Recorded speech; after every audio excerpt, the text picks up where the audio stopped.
Please join me in reciting the Pledge of Allegiance to the flag.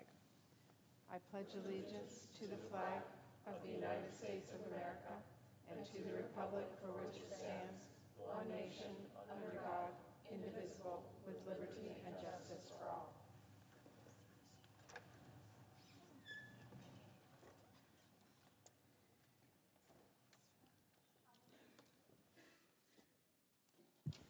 Oh, isn't it odd that Under the previous order, the a leadership Canadian time would is know reserved. that Morning business is closed, and under the previous order, the without, Senate will resume consideration of H.R. without even having to 4366, try? which the clerk will report. So this is the Calendar Senate number live. 198, H.R. 4366, an act making appropriations for military construction, the Department of Veterans Affairs, and related agencies for the fiscal year ending September 30, 2024, and for other purposes.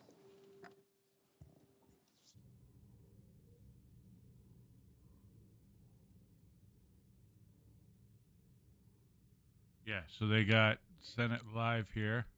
Just gonna zoom it a little bit for you. Oh, there we go.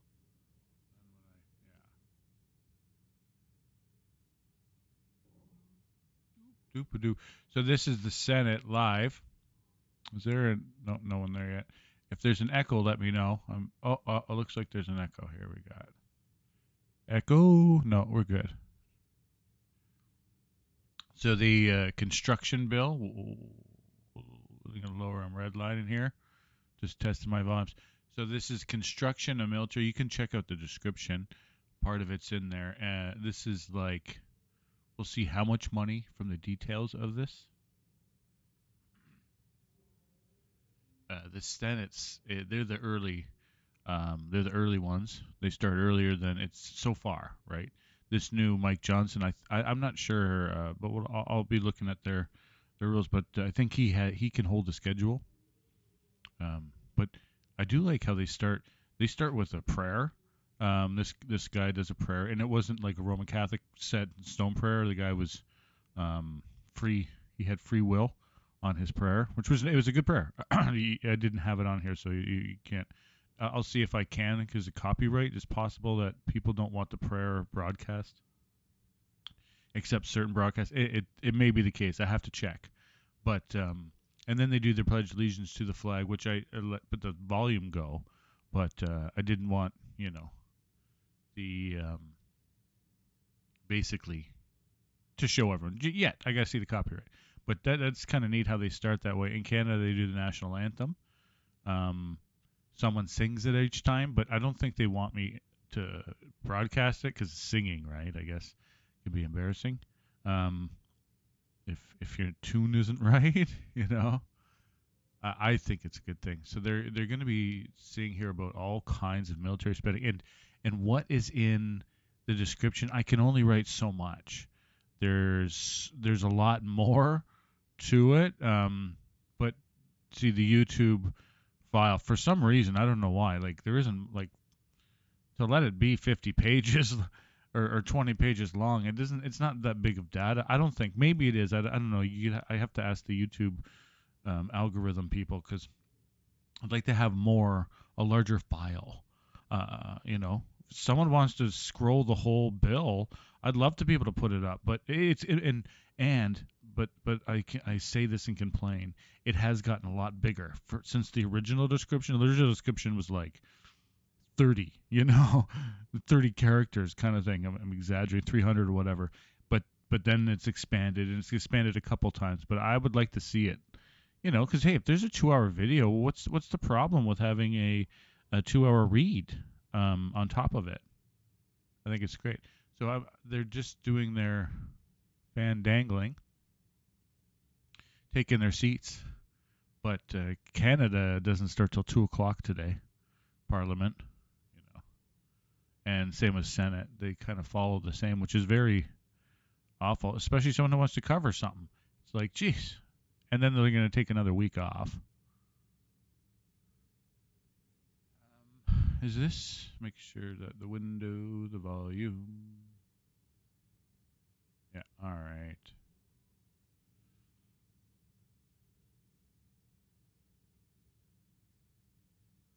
It's just taking their mosey on time.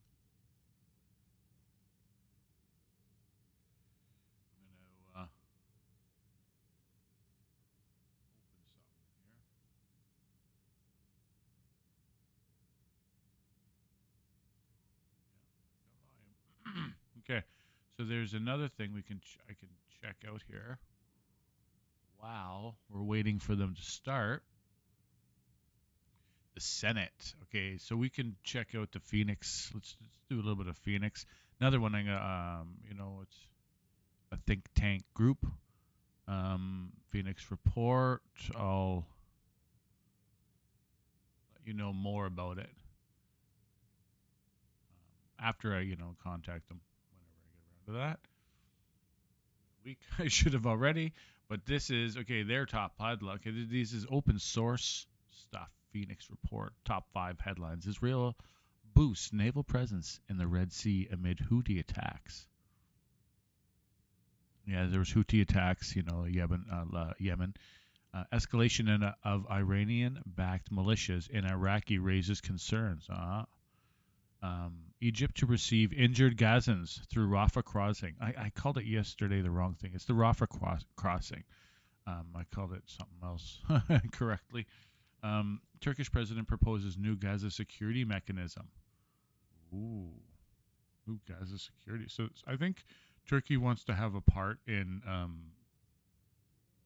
running Gaza after this operation is over, and they're aligning themselves with the Palestinians to gather proper support behind them. I hope that's what Erdogan's plan is, and it would make sense because Turkey's a NATO member. They let them have dip their toes in the other side's opinions and help run that place after the Israelis pull out, because I don't think the Israelis want to have anything to do running with that place. Jordan seeks Patriot missile system to counter drug-laden drones. Drug-laden drones from Syria. So there's all these drug-laden drones. They're coming and dumping it on the people. That's where they're coming. These drones. Okay, we're still waiting on the Senate, of course, here. Yeah, we're still waiting on them there. I'm not sure what they're doing. I just assumed that they would start right away, but they're reading papers. Very well-dressed people are moving papers around. Some are sitting quietly, waiting, drinking, which looks like water. Who knows? It is the States, They live in their freedom. Yeah. So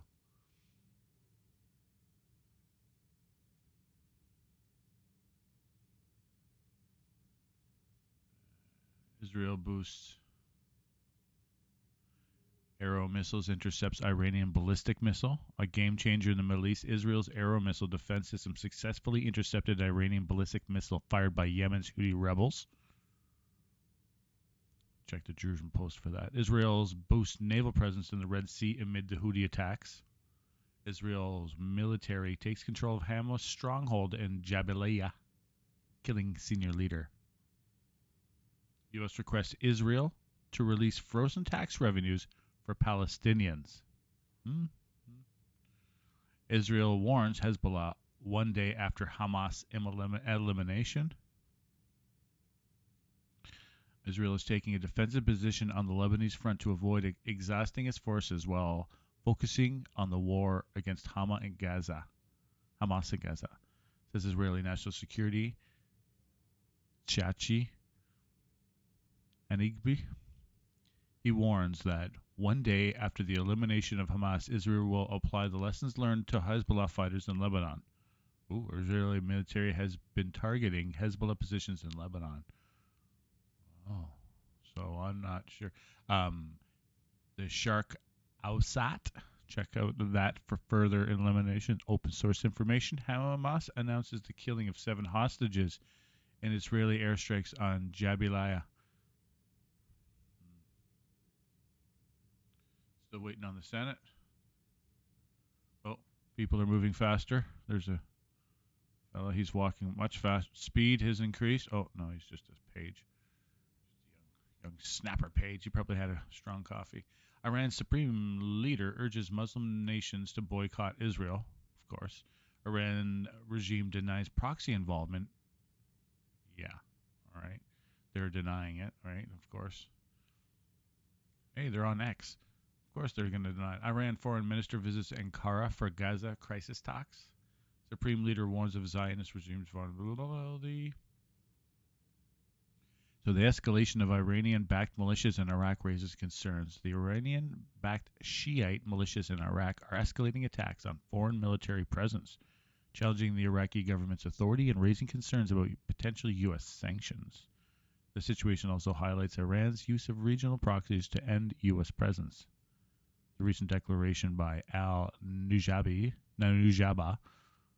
Secretary General to Military Liberate Iraq, adds extension. Capital M, capital E, capital O, MIO. Check out for that.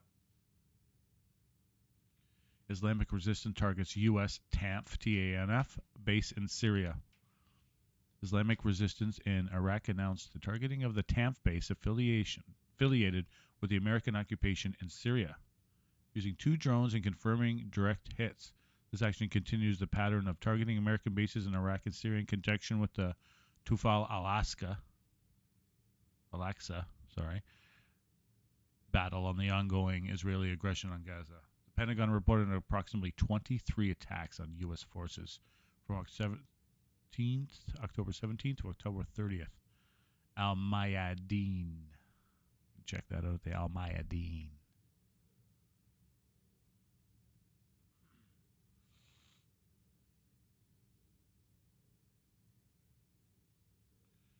All right, so in Yemen, they're up in arms about the Gaza's Jabalia camp. 400 casualties. UAE reiterates commitment to Abraham Accords amid Israel-Hamas conflict. So the Emirati officials, the United Arab Emirates affirms its dedication to the Abraham Accords, despite the ongoing Israel-Hamas war. Emirati officials emphasize the Accords' role in fostering regional security to people-to-people engagement. They call for countering hate narratives and distinguishing between Hamas and the Palestinian population. So a very valuable and reliable partner United Arab Emirates has been for about 500 years. I may be off on that, but it started with sailing ships and waterway freedom many centuries ago. So great, interesting, and very good history. I am not much into monarchy, but this is one very, very good monarchy with no stains against their people. They have been only helped. That's all I have to say about that. Qatar brokered a deal for Gaza evacuations involving Egypt, Hamas, and Israel.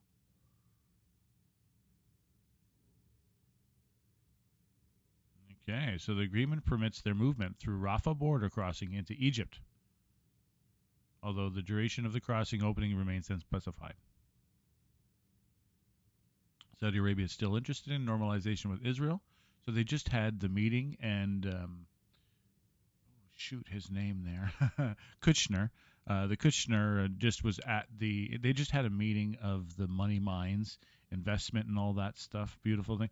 And Kushner was invited, and I want to call him, he was a guest of honor of many, and that signaled good things. And now there's more signals that Saudi Arabia is going to continue normalizing it, as the United Emirates have. And Qatar seems to be leaning, Iran backed, in this direction after the missiles thing. And Jordan's asking for more missiles. So Egypt is to receive injured Gazans through Rafah crossing. Egypt authorities announced that reopening of the Rafah border crossing to allow and transfer 81 seriously injured Palestinian patients to receive medical treatment in Egypt. This is fantastic. So this news comes of that's good. So there, I think the President Sisi so far in Egypt has been a help, not a hindrance. He just did a big tour of the. I don't know why. Mr. President. Oh, here we go. They're talking. Just when I was looking. So last night, I filed cloture on President Biden's nominees to Schumer serve as Chief of Naval Operations and Chief of Staff to the Air Force. The remaining vacancies on the Joint Chiefs of Staff, which we said we'd fill. We will move on these critical military appointments soon here on the floor. I also filed on the nomination of Lieutenant General Mahoney to be second in command at the U.S. Marine Corps. His appointment has become urgent because this weekend, the Commandant of the Marines, General Eric Smith, was unexpectedly hospitalized after a serious emergency, a medical emergency. Now, normally, Lieutenant General Mahoney would have been able to immediately step in to temporarily serve as Commandant. But unfortunately, because of the blanket holds of just one senator, Senator Tuberville, that cannot happen. The situation at the Marine Corps is precisely the kind of avoidable emergency that Senator Tuberville has provoked through his reckless holds. Lieutenant General Mahoney is one of more than 300 nominees that Senator Tuberville is currently blocking. So while the Senate will proceed quickly to vote on Lieutenant General Mahoney's nomination, these holds cannot and must not continue. Yesterday, my colleague Senator Reid, Chairman of the Armed Services Committee, introduced a resolution that will allow the Senate to quickly confirm the nominations that are currently being blocked by the senator from Alabama. The resolution will be referred to the Rules Committee, and when the time comes, I will bring it to the floor of the Senate for consideration. We absolutely must ensure that our military is fully staffed and fully equipped to defend the American people, and it begins by confirming these vital nominations that are currently on hold. Every day that Senator Tuberville continues his blanket holds, our military preparedness is degraded. Our military families, most of whom have served decades in the armed forces, suffer. Our military appointments risk being further ensnared in partisan politics. These nominees must be confirmed, and both parties should work together to make sure we fulfill our obligation to America's service members. Now on the minibus. For the information of senators, today we will pass the first of 3 bipartisan appropriations bills. The first 3, sorry. For the information of senators, today we will pass the first 3 bipartisan appropriation bills: agriculture, milk on VA, and THUD. When these bills pass, they will be the only, I underscore, the only bipartisan appropriations bills that have passed either chamber. These bills will make a huge difference for America's farmers, for our infrastructure, for housing, on our military bases and veterans. Bipartisanship isn't easy. On the contrary, it's very difficult. But here in the Senate, we are making sure that the appropriations process is succeeding. I want to thank the good work of Chair Murray, Vice Chair Collins, and all the appropriators. Passing these appropriations bills today is not just terrific news for the country, but an affirmation of what I have said since the start of the year. The only way to get things done in divided government is bipartisanship. The House is going through a futile exercise of passing partisan appropriation bills that have no input or support from Democrats. They're going nowhere. The House ought to learn its lesson. The Speaker ought to understand that the 30 hard-right people should not be dictating what the entire House or the entire country does. Those bills are filled with poison pills. They break the agreement and cut below the agreement that we made when we wanted to avoid the debt from being not fulfilled. And they're nowhere. On the other hand, the Senate has bipartisan bills. And that is the real difference here. Sooner or later, the House and the new Speaker will learn the lesson. If you don't do it bipartisan, it ain't getting done. The Senate has been a strong model for how bipartisanship can work, even amidst deep disagreement. And I thank my colleagues on both sides for their work on these bills.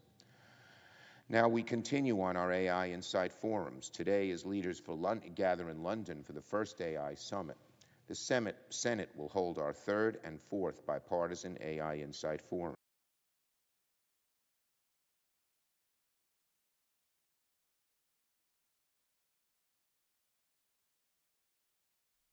Sorry for the delay. I gotta get my pattern right here.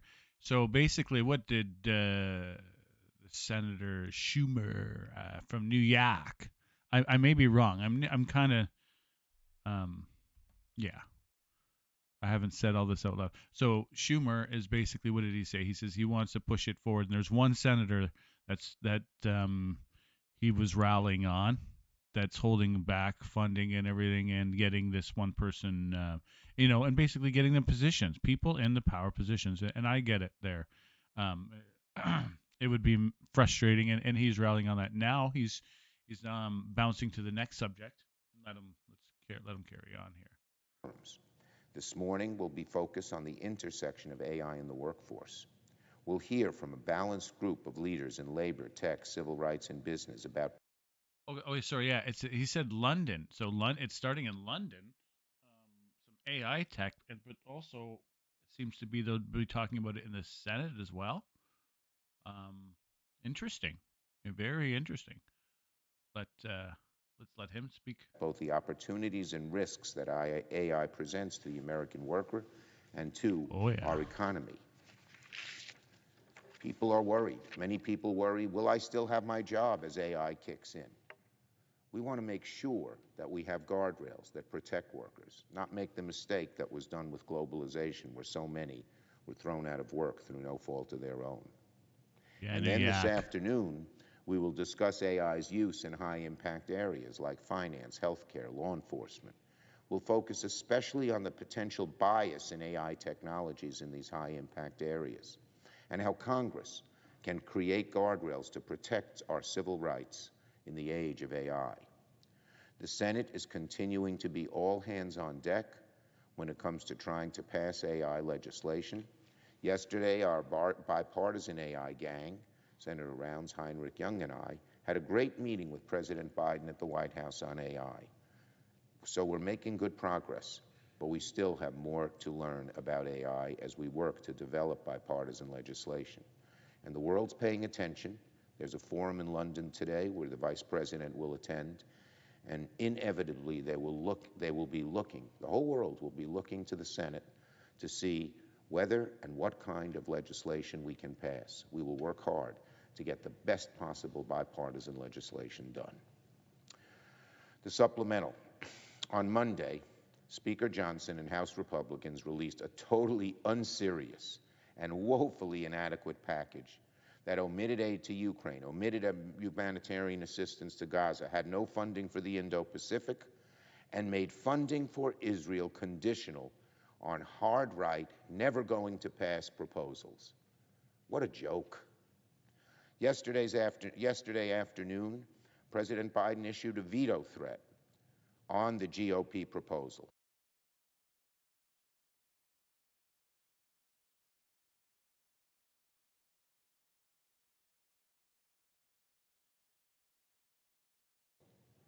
And it's no wonder why it needlessly politicizes aid to Israel. It balloons the federal deficit. Here the House is talking about we need to pay for to reduce the deficit, and they put in a provision that actually increases the deficit.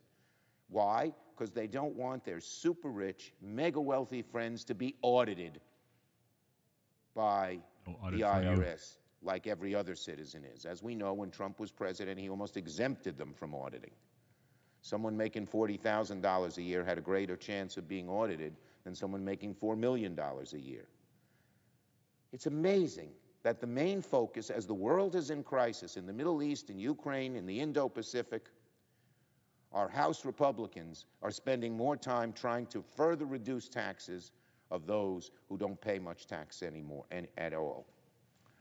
So I'm so glad that President Biden issued a strong veto message. I'd urge every House Republican, every House Democrat, every Senate member to read the President's veto message. It's strong and well thought out.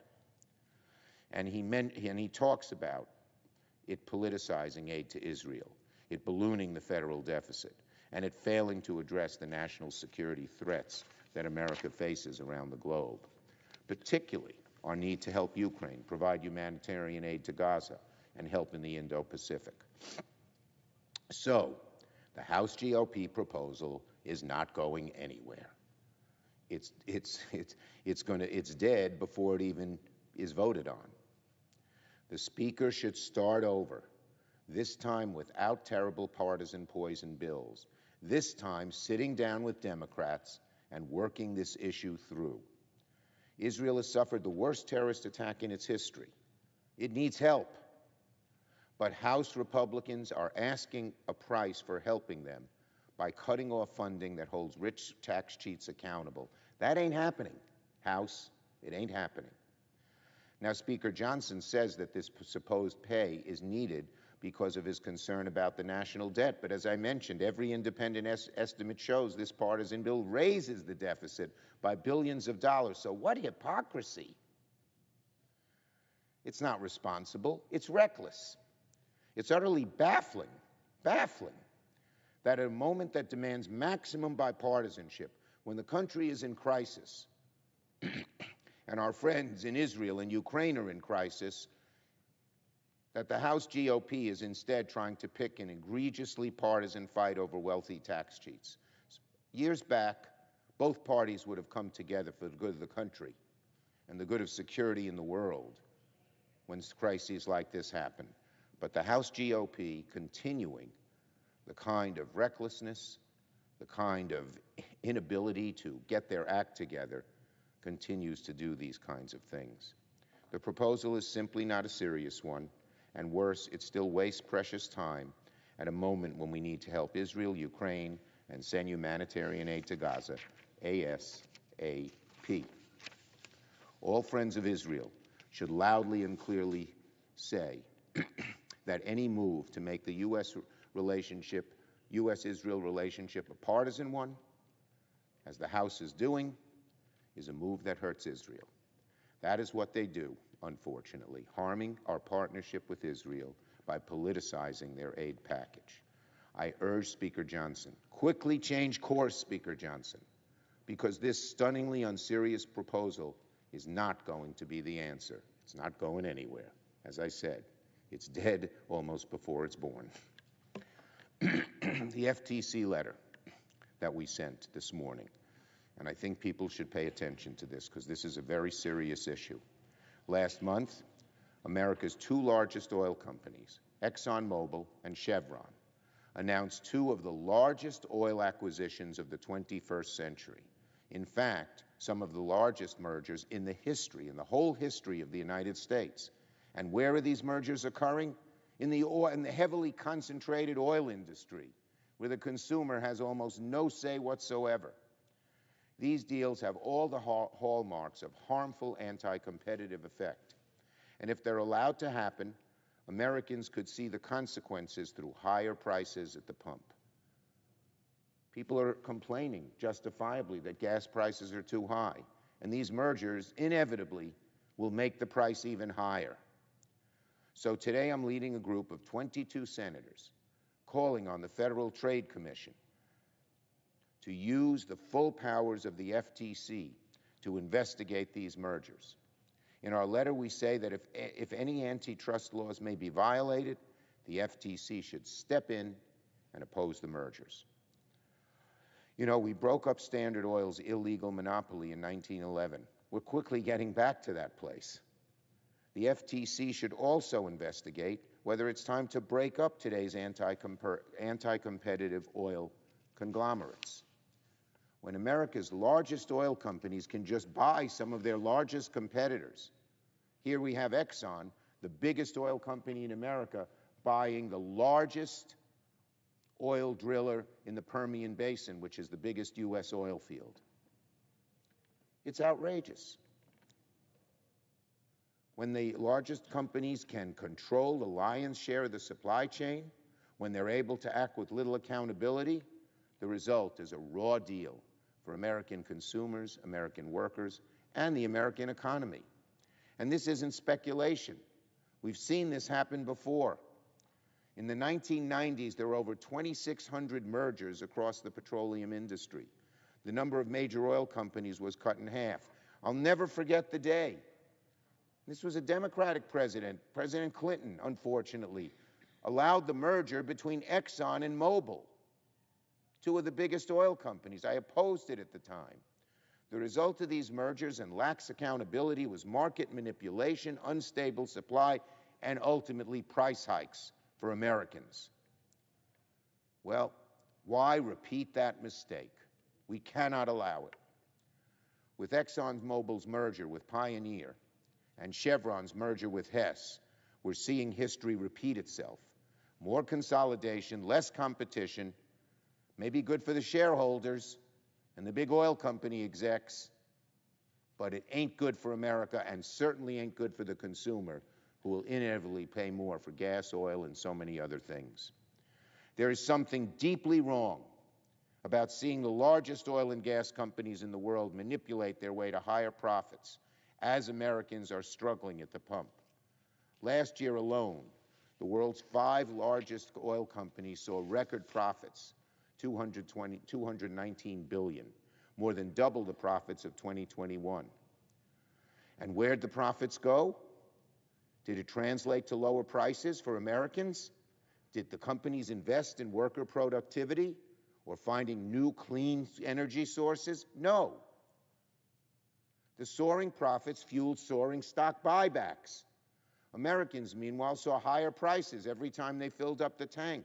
And one other point about these mergers. At one point, the big oil companies said, we understand that the world is moving in a direction of clean energy. We're going to move that way too. These mergers show they are not. They are not. They're simply investing in the old carbon resources that we know in the long run will do such damage to our world and our world economy. And yet, they are just moving headlong in that direction. Short-term gain, long-term loss. Mergers will accelerate these disturbing trends of high gas prices and less competition. So we're calling on the FTC to look into the announcements made by ExxonMobil and Chevron and step in if necessary. Mr. President, I yield the floor and note the absence of a quorum. Clerk will call the roll. Ms. Baldwin.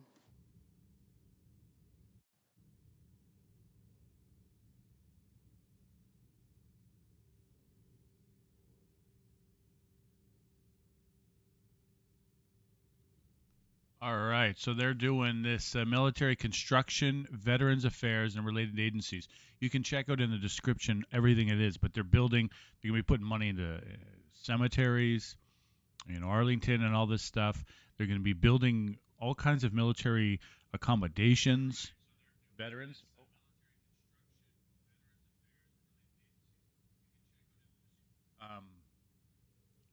And a whole whack of other spending, which I'll mention to you right now. So, like this construction here for the Army, the Navy, Marine Corps, provide appropriations to DOD for construction and operations and maintenance of family housing for all the force. It doesn't say Space Force, actually. I'm surprised it doesn't say Space Force. Maybe they have their own budget? Because it's the newest branch, right? Section prohibits the funds provided from the title from being used for payments exceeding $25,000 under the cost plus a fixed fee contract for construction in the United States.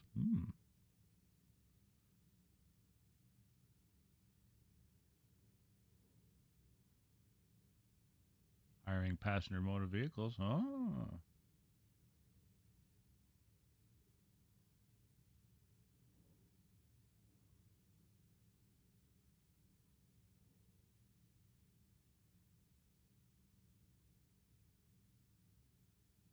This section prohibits funds provided by this title from being used to the purchase of the land and easement of access. Oh, determined by the Army Corps of Engineers and the Naval Facilities Engineer Command.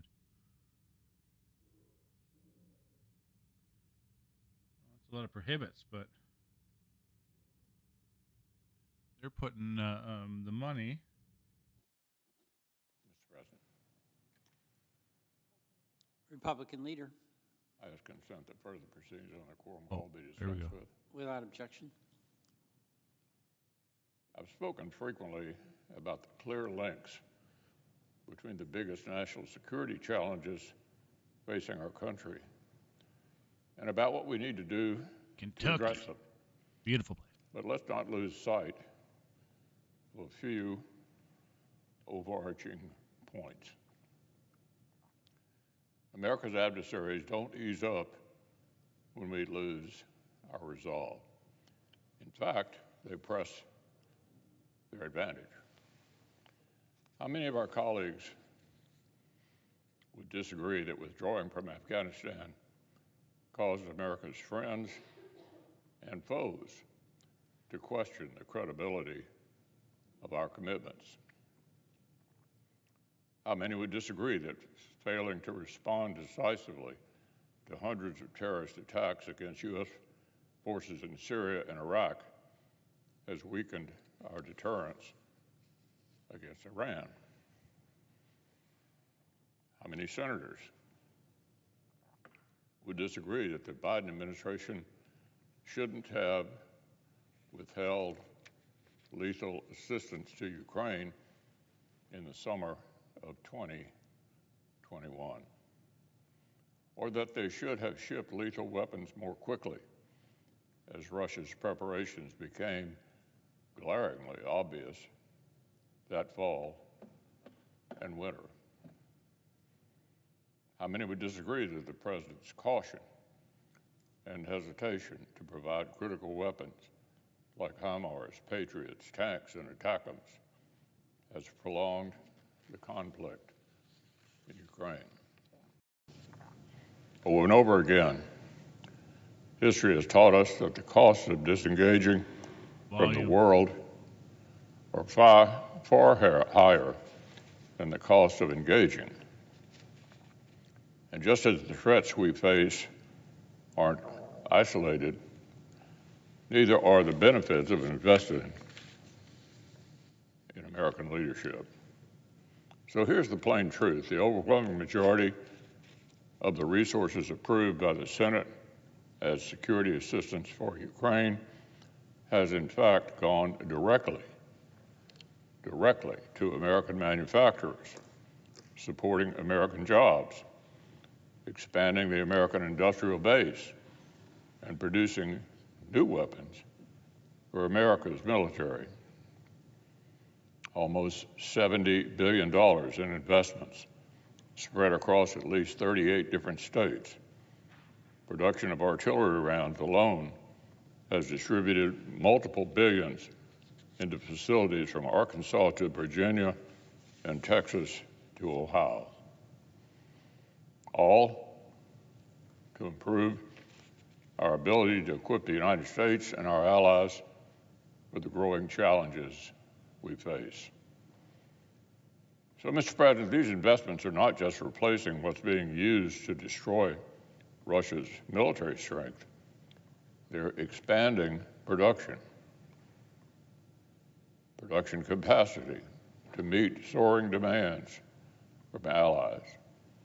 NATO countries have invested $90 billion in capabilities produced here in America since last February. And they're helping equip the U.S. forces for our own long-term competition with China. Take the Patriot interceptor. This air defense system is arguably the most in-demand weapon in the U.S. arsenal. It saved thousands of Americans and Allied lives. It's deployed across Europe, the Middle East, and the Indo-Pacific. It is produced in Tucson, Arizona, with components coming from all over our country. And the supplemental resources we're working on could expand production capacity by nearly 20%. Or take the 155 millimeter round. It's relevant in nearly every conflict imaginable.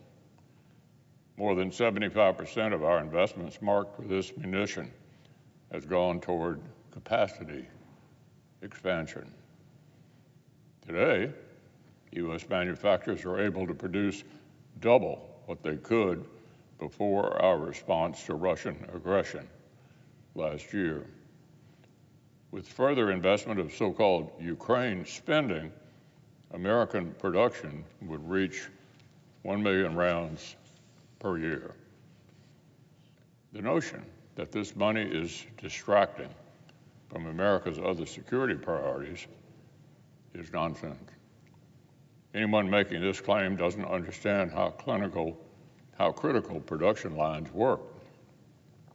The truth is, the investments we've made in expanding production capacity to respond to Putin's escalation are helping American manufacturers produce more of the weapons Israel and Taiwan need. I've spoken at length about America's clear national security interest in helping Ukraine demolish Russian military strength and in a secure and peaceful Europe. I've spelled out the glaring and immediate threats we face from Iran-backed terror and the importance of supporting our closest ally in the Middle East. I've emphasized the gravity of strategic competition with China and the urgency of the threat facing our friends out in the Indo-Pacific. But as foolish as it is to deny the clear link between America's adversaries and the threats we face, it's every bit as dangerous to pretend that as a global superpower, Guten Morgen. our nation cannot or should not face each of them down. We have the means to lead the free world and assure our own security. In the face of coordinated aggression from our adversaries, we have the clearest possible objective. We win, they lose. Now, on a related matter, as I mentioned last week, illegal crossings at our southern border are setting all-time records. In just 3 years under the Biden administration, CBP has recorded 6 million border encounters. 6 million. And yet, in the face of these astonishing statistics, the Secretary of Homeland Security continues to say that, quote, our approach to managing the border is working. The White House press secretary has reiterated this insanity, saying, quote, it's not like someone walks over the border. That's not how it works. Well, of course, we know that's exactly how it works. The Border Patrol has been tracking 1,000 known gotaways per day. 1,000 gotaways per day. The facts on the ground send a clear message. The Biden administration's handling of the border crisis is complete and utter failure. Yesterday, Senator Cruz and Senator Barrasso both shared an encounter they witnessed on the border over the weekend of a 10-year-old girl and a man claiming to be her father. They described the terror on the girl's face as the man attempted to use the Biden administration's family unit loophole to cut the line at the border. As Senator Cruz put it, the cartels are renting children to grown men. The crisis that's unfolded on President Biden's watch is inhumane and dangerous. Fiscal year 2022 was the deadliest year on record at the southern border, and fiscal year 23 set an all-time record for terror watch list encounters. We're watching a humanitarian crisis that's become a glaring national security vulnerability. The solution is pretty clear. The solution isn't billions of dollars to make it easier and faster to process illegal immigrants, or money for a welcome wagon, as Senator Barrasso put it yesterday. The solution is clear and common sense policy that forces the Biden administration to enforce the law and treat the border with legal consequences that it demands. So I'm grateful to my Republican colleagues who are working hard on a policy proposal to deliver actual border security and drawing on ideas put forward by Senator Langford, Cruz, Grassley, and others. Washington Democrats have proved that their border security approach is simply not working. President Biden's border supplemental request is just more of the same. It's time to wake up and embrace policy changes that will keep Americans safe.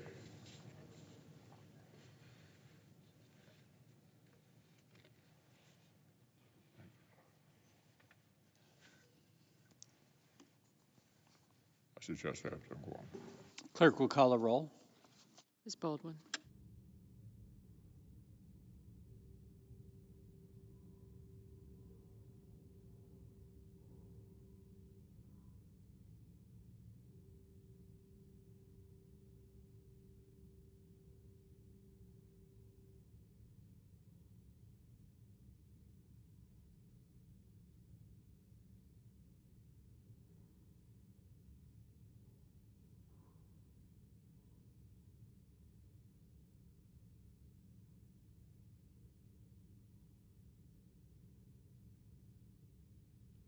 So they're the military construction. We've had both Schumacher, not Schumacher, yeah, the both Zenist leader, and then the Republican leader. That's it's been pretty good. Oh, volume.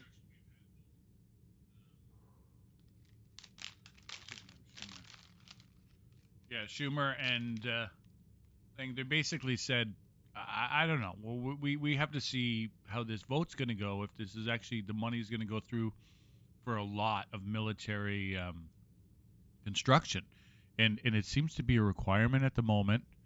A larger, more building would be required, especially the way the military engineer corp they build very fast. So we can see the vote, and the Congress doesn't open till noon today. It's a nooner, and then in Canada it doesn't open till 2. It's yeah.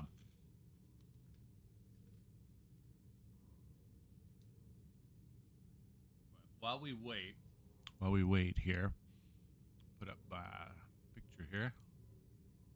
Oh, it's already there, obviously. So there's some basic news. Let's go through the news. Phoenix report. While we come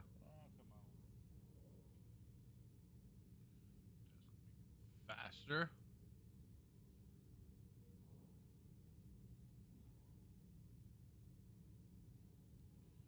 So we have Egypt and now Syria.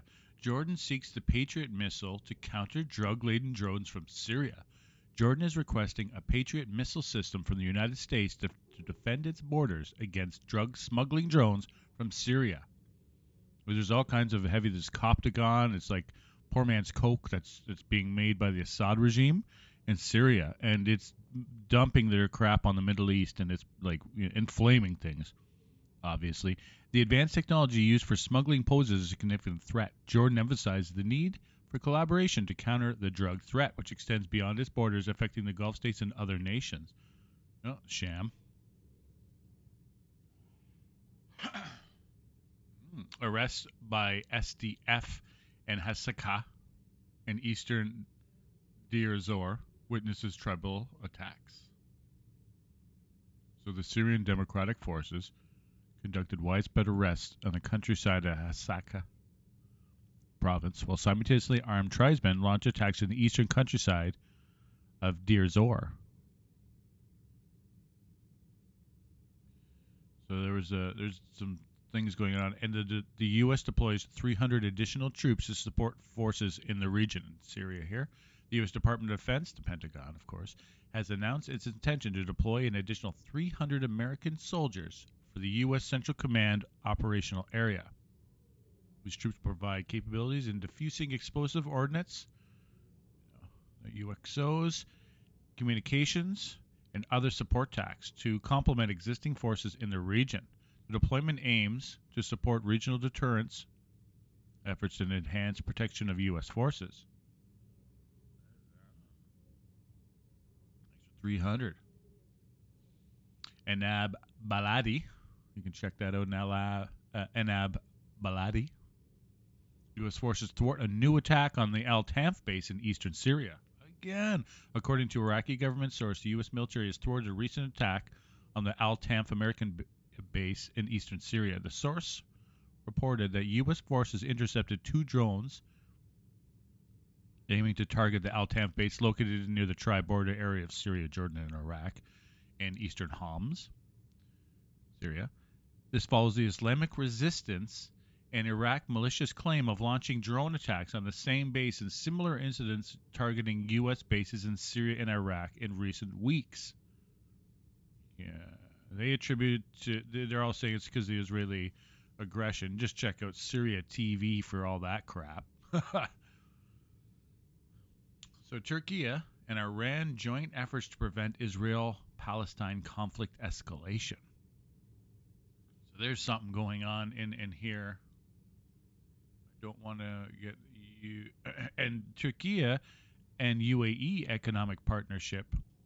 Yeah, I'll just say Turkey is getting in the weeds on this one like no one's business. They're on both sides. More on theirs, but they're fully in NATO, so Erdogan's stepping up. Oh, is it starting? It's quorum call. They have a quorum call. Mr. President. Republican whip. Mr. President, is Senate in a quorum call? Yes. I would ask unanimous consent the quorum call be lifted. Oh, okay. Without objection. We're back. Mr. President, we recently learned that fiscal year 2023 set a new record for the number of illegal immigrants apprehended at the southern border. The third record-breaking year of illegal immigration under the Biden administration. First, fiscal year 2021 set an all-time record. Then, fiscal year 2022 broke that record. And now, fiscal 2023 has broken that record. In other words, Mr. President, we've had 3 straight years of the Biden border crisis getting worse and worse and worse. Since the President took office, more than 6.2 million individuals have been caught attempting to illegally cross our southern border. 6.2 million. And if every one of those individuals lived in one city, it would be the second largest in the country. Mr. President, I don't need to tell anyone that the kind of unchecked illegal immigration we're experiencing represents a serious security threat. The Department of Homeland Security recently noted in its 2024 threat assessment that, and I quote, terrorists and criminal actors may exploit the elevated flow of migration and increasingly complex security environment to enter the United States, end quote. And by all indications, bad actors are in fact taking advantage of the chaos at the border to try and enter the United States. During fiscal year 2023 alone, 169 individuals on the terrorist watch list were caught attempting to illegally cross our southern border. 169 on the terrorist watch list. Those are the ones they apprehended. That's more than in the previous 6 years combined. The head of the Border Patrol recently said that his agency is arresting an average of more than 47 people per day who have, and I quote, serious criminal histories. More than 47 people per day with serious criminal histories. And Mr. President, that's just the individuals who are being caught. Since January 2021, when President Biden took office, there have been more than 1.7 million known gotaways. And those are individuals the Border Patrol saw, but was unable to apprehend. And we can only imagine the number of unknown gotaways who have sneaked into the country. How many of those individuals have, quote, serious criminal histories or hail from hostile countries. We just don't know. But we can be pretty confident that among those gotaways are dangerous individuals who should not be entering our country. Mr. President, this is a serious issue, and we need a serious course correction from this administration. Vice President Harris, who is in charge of overseeing border policies for this administration, recently told 60 Minutes that, and I quote, "We need a safe, orderly, and humane border policy," end quote. This has been the purported goal of the Biden administration for almost 3 years now. But the administration has been failing on all 3 counts. And the current crisis we're experiencing is a predictable result of the Biden administration's decisions. Before the president took office, his team was warned of the possibility of a migrant surge. Yet the moment the president took office, he set about dismantling the immigration policies of his predecessor and weakening our nation's border security. And the result has been, as I said, 3 successive years of record-breaking illegal immigration. And while the Biden administration has finally started to at least half-heartedly acknowledge our nation's border crisis and put in place policies attempting to encourage legal migration and penalize illegal border crossings, the changes are insufficient.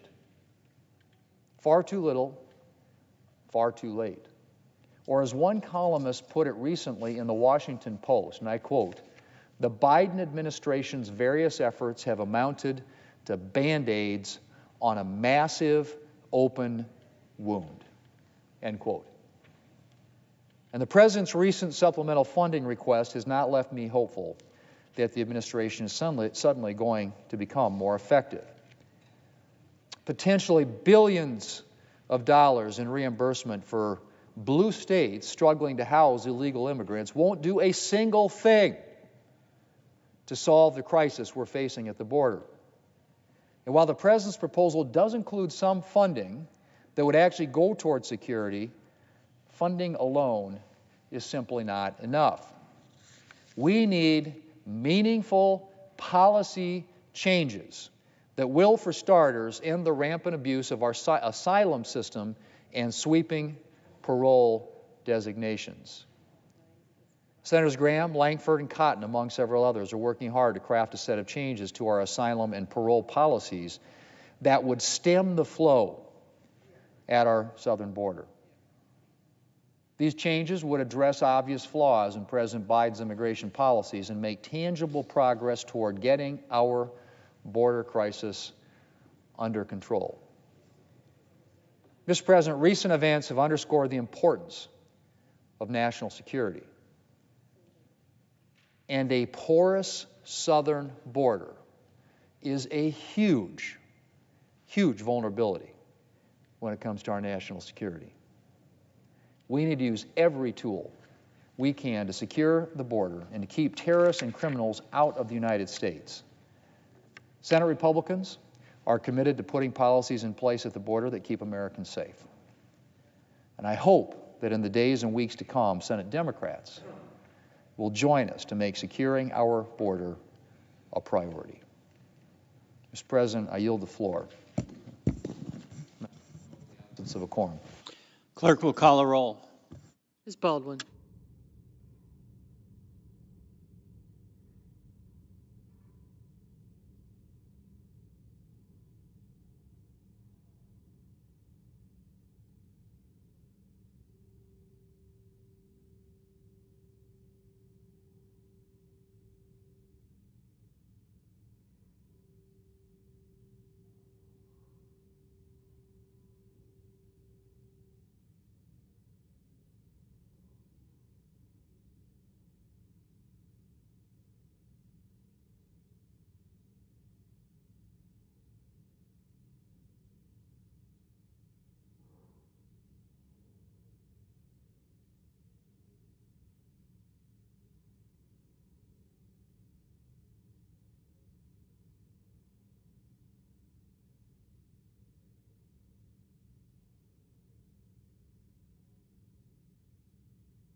The senator from Vermont. I note that I ask that the quorum call be vitiated. Without objection. Mr. President, the situation in Gaza today is a disaster. Congress must take action. The administration must take action. The world must take action. Today, 3 weeks after Hamas's barbaric attack against civilians in Israel, which began this war, many hundreds of thousands of innocent men, women, and children in Gaza are on the brink. Over the past 3 weeks, it is estimated that some 8,000 people in Gaza have been killed in bombings, including more than 3,000 children, and far more have been wounded. More than 1 million people in Gaza have been displaced from their homes, and some 670,000 are sheltering in UN installations where they are down to 1 liter of water per person per day. They lack sufficient food, water, medical supplies, or fuel. The hospitals and medical facilities there are in nightmarish conditions, with hundreds of babies in incubators and patients on life support at risk of death should the generators that sustain them run out of fuel. Sorry, breaking news. It just come out. President Sisi of Egypt is saying they're willing to start taking in patients from Palestinian patients. So they will take care of them. I'm not sure if he was aware of it when this was written, just so it's breaking news stuff. Corridors are lined with injured and displaced people, and overwhelmed doctors must turn patients away or operate without anesthesia or antibiotics. The humanitarian crisis is dire and getting worse by the minute. There must be a humanitarian pause now so that sufficient supplies, food, water, medicine, fuel, can reach the people of Gaza. If not, thousands more will die needlessly. We cannot allow that to happen. A stop to the bombing is critical to save innocent lives and secure the safe return of hostages. Mr. President, let us never forget the lives of all children. All people are sacred, whether they are Palestinian children, Israeli children, or American children, and we must do everything we can to protect them. But, Mr. President, if we are going to make any real progress in addressing this never-ending conflict between Israel and Hamas, there have been 5 wars in the last 15 years. We need to understand somewhat as to how we got to where we are today. If peace is to come to that troubled region, and if the Palestinian people are ever going to be able to enjoy lives of security and dignity, there must be a vision of where we go in the future. So let us be clear. The living conditions in Gaza before October 7th were horrific and inhumane, and that is before Hamas ignited the latest war. Before this conflict, In Gaza, nearly 80% of people there lived in poverty, and 2/3 were reliant on humanitarian assistance. Really? Almost half the population and over 70% of young people were unemployed in Gaza. What kind of life could they look forward to? Electricity there was intermittent, with 11 to 12-hour blackouts every day. Water and sanitation systems were inadequate, and there were constant shortages of all basic necessities. Gaza was mostly cut off from the world, with Israel and Egypt severely limiting the number of people and types of goods that could go in or out. In fact, many observers describe Gaza as, quote, an open-air prison, end quote. And all of that is before October 7th. Mr. President, if we are serious about bringing freedom and dignity to the Palestinian people, that is a situation that can never be allowed to be returned to. The Palestinian people are entitled to much more than that. In Gaza, Hamas, an authoritarian terrorist organization, ruled by force, stockpiling arms and war material, taxing the desperately poor population, and stealing resources to build tunnels and rockets. Make no mistake about it, Hamas is a terrorist organization bent on the destruction of Israel, and long before this horrific attack, they had killed countless innocent people, including Americans. They advance a fundamentalist ideology which treats women as inferior, second-class citizens, and which threatens to kill people who are gay. Hamas is an authoritarian nightmare, repressing dissent and stealing from Gazans not just many materials of life, but the dream of a better future. And that was the situation before October 7th. And what was going on in Israel before Hamas's terrorist attack? What was going on there?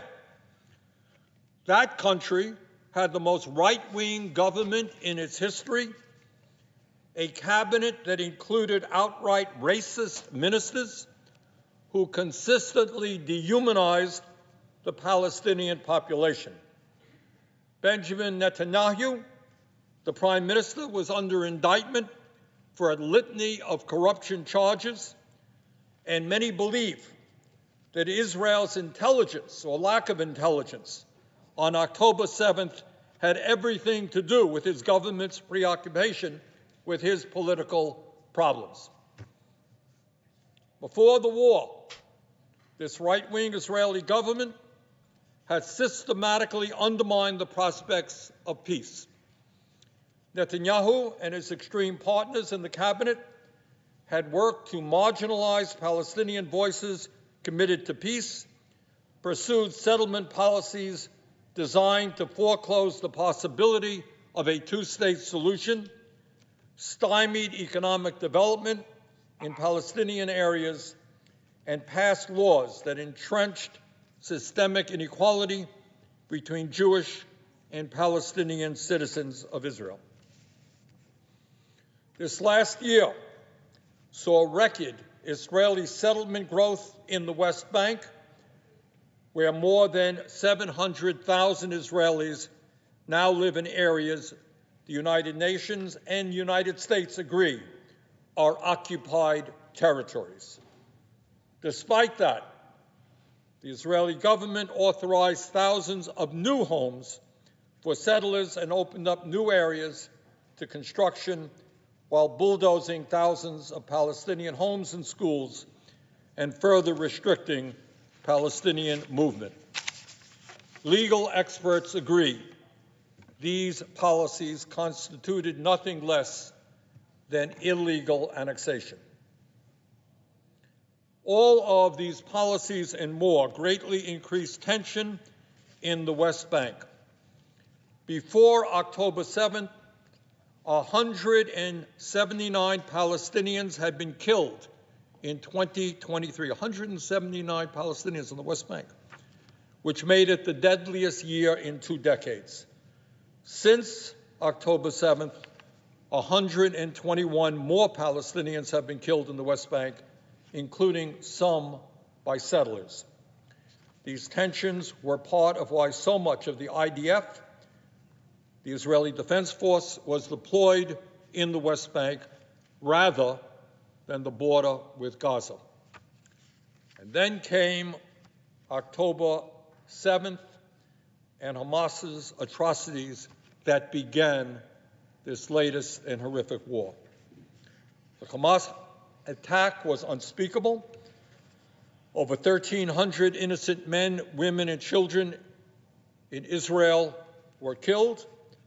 Over 200 Israelis and Americans taken hostage, including young children and grandparents. Young people were gunned down in cold blood at a music festival, babies and older people brutally murdered in their homes. And let's remember that Hamas did not primarily target the military. No, they intentionally targeted civilians. Their goal was to kill civilians. Their attack was designed to provoke a response, and in that, they succeeded. Mr. President, many Israelis are now understandably furious, and they want to strike back forcefully. I think we can all understand that. But rage and revenge do not make useful policy. And here in the United States, after the attack on 9/11 in this country, we acted with rage and revenge, and I think many people now understand that that was a horrific mistake. Mr. President, killing innocent Palestinian women and children in Gaza will not bring back to life the innocent Israeli women and children who have been killed by Hamas. Like any other country, Israel has the right to defend itself and destroy Hamas terrorism. But it does not have the right to kill thousands of innocent men, women, and children in Gaza. Israel does not have the right to endanger the lives of millions of Palestinians, half of whom are children, by shutting off water, food, fuel, and electricity. That type of action against a helpless and impoverished population is morally unacceptable and in violation of international law. Israel does not have the right to bomb an entire neighborhood to target one Hamas leader or installation. But that is what the Israeli government is doing. One need only look at the satellite imagery and photography of Gaza to see that this is not a carefully calibrated campaign. These are not surgical strikes. Yesterday, Israel struck the densely populated Jabalia refugee camp and killed a Hamas commander. But they also killed some 50 other people and injured hundreds more, though the exact toll is not yet known. And that was actually the 4th airstrike on that community. An October 9th airstrike killed 60, an October 19th airstrike killed 18, an October 22nd airstrike killed 30, according to outside researchers. UNRWA reported yesterday that their head of security, that is the United Nations Relief Agency, their head of security was killed along with his wife and 8 children. In total, 67 United Nations Relief Agency workers have been killed, and 44 United Nations facilities have been damaged since October 7th. Mr. President, the current Israeli strategy must end. Israel must begin the process of restoring water and electrical services to areas where they are still operable. The international community must also rush generators and solar capacity to Gazan medical facilities to address acute needs and reduce Israeli fears of diversion to Hamas. Israel will not stop going after Hamas, but it must do it in a very, very different way, and additional pauses will be needed. Mr. President, let me conclude by saying that Israel must also begin the process of laying out a political strategy. It cannot bomb its way to a solution. Such a strategy must include, as minimum first steps, a clear promise that Palestinians displaced in the fighting will have the absolute right to safely return to their homes, a commitment to broader peace talks to advance a two-state solution in the wake of this war, an abandonment of Israeli efforts to carve up and annex the West Bank, and a commitment to work with the Palestinian Authority to build genuine governing capacity. The United States must make it clear that these are the conditions of our solidarity. Just as we want justice for the Israelis murdered by Hamas, we also want justice for the Palestinian people. And that is not going to happen with Hamas. Palestinians need a state of their own, contiguous, with the freedom of movement and access that can sustain a vibrant economy. Mr. President, this will be a long and difficult road. It will take concerted U.S. and international support and a doubling down of our political commitment to a two-state solution. But the first step right now must be to stop the bombing and bring in as much humanitarian aid as possible.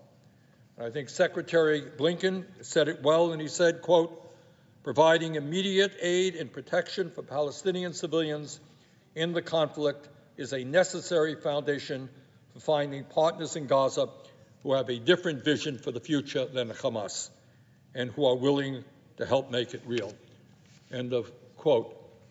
Mr. President, this is a dreadful situation. It is part of a very, very long-term conflict between Israel and its neighbors. But the immediate crisis is to save lives, to stop the bombing, to bring forth a humanitarian pause, and then to go forward to bring peace and stability to the region. Thank you very much. I yield the floor.